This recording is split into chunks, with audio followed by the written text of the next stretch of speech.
Priyanka ma'am, कल हमारी video को हमने एंड कर दिया था और आपने बोला था कि आप अभी नहीं बताएंगे।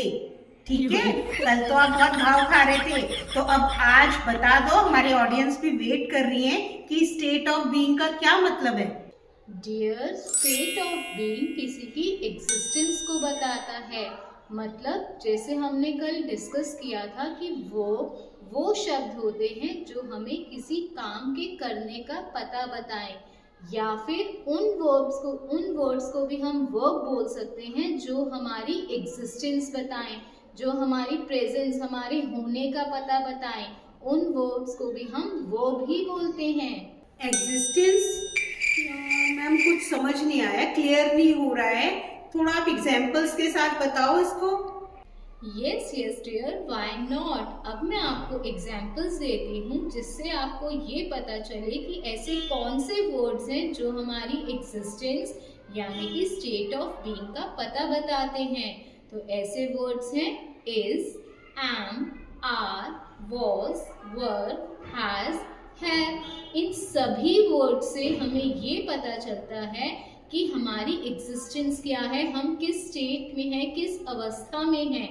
फॉर एग्जाम्पल, अगर मैं ये बोलती हूँ कि आई एम अ टीचर, तो अब आप ये बोलेंगे कि मैम आपने तो बोला था कि कोई भी सेंटेंस बिना वर्ब के नहीं बन सकता, और वर्ब वो होता है जिसमें हमें किसी काम के करने का पता चले।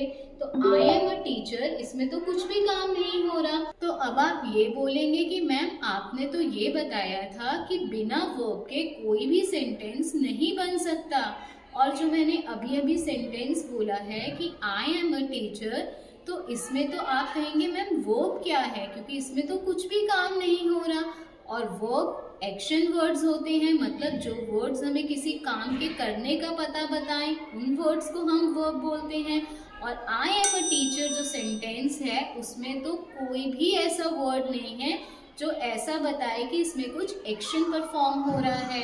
तो दोस्तों, आप बता सकते हैं कि इसमें वर्ब क्या होगा। शिवानी मैम, आपसे पूछ रही हूँ मैं स्पेशली, आप बता सकते हैं? हाँ मैम, क्यों नहीं, पता है मुझे। इस सेंटेंस में एम जो है वर्ब है। यस डियर, आपने बिल्कुल सही बताया। आई एम अ टीचर में एम वर्ब है, क्योंकि इस वर्ड से हमें हमारे होने का पता चल रहा है कि मैं एक टीचर हूँ। तो ये पता चल रहा है कि मैं क्या हूँ, मेरी एग्जिस्टेंस क्या है, मेरी स्टेट क्या है। तो जिन वर्ड से किसी के एग्जिस्टेंस यानी स्टेट का पता चले, उन वर्ड्स को भी हम वर्ब बोलते हैं। चलिए एक और एग्जाम्पल लेते हैं। अगर मैं आपसे पूछूं तुम कहाँ हो, यहाँ पे भी तुम्हारी एग्जिस्टेंस का पता चल रहा है, भाई कहाँ हो। तो इसमें इसकी इंग्लिश होगी वेयर आर यू। इसमें आप बता सकते हैं कि वर्ब क्या होगा? हाँ, क्यों नहीं। इस सेंटेंस में आर जो है वर्ब है, क्योंकि आर से हमारी एग्जिस्टेंस का पता चल रहा है।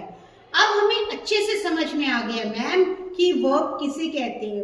वर्ब वो वर्ड्स होते हैं जो हमारे एक्शन को शो करते हैं और हमारी एग्जिस्टेंस का पता बताते हैं। चलो, ये तो बहुत अच्छी बात है कि आपको वर्ब की डेफिनेशन बिल्कुल क्लियर हो गई है। बट एक बात और बताती हूँ आपको कि ज़रूरी नहीं है कि हर सेंटेंस में सिर्फ एक ही वर्ब हो, क्योंकि जैसे अगर हम किसी व्हीकल की बात करें तो ज़रूरी नहीं है ना कि हर व्हीकल में सिर्फ एक ही इंजन लगे। जैसे स्कूटी में छोटा सा इंजन लगता है, या फिर कार में बड़ा इंजन लगता है। अगर हम हेलीकॉप्टर या एयरलाइंस की बात करें तो वहाँ पे बड़ा इंजन लगता है और 3 इंजन्स लगते हैं। तो ऐसे ही सेंटेंस पे डिपेंड करता है कि एक वर्ब लगेगी या फिर एक से ज़्यादा वर्ब लगेगी, और छोटी वर्ब लगेगी या फिर बड़ी वर्ब लगेगी, मतलब कि मेन वर्ब लगेगी या फिर हेल्पिंग वर्ब लगेगी। प्रियंका मैम, ऐसा है ना, इस वीडियो के लिए इतना ही काफी है। पहले हमें ये सब समझ लेने दो। इतनी जल्दी और इतना सारा एक साथ हमें समझ में नहीं आएगा, तो इस वीडियो को यहीं पर एंड कर दो।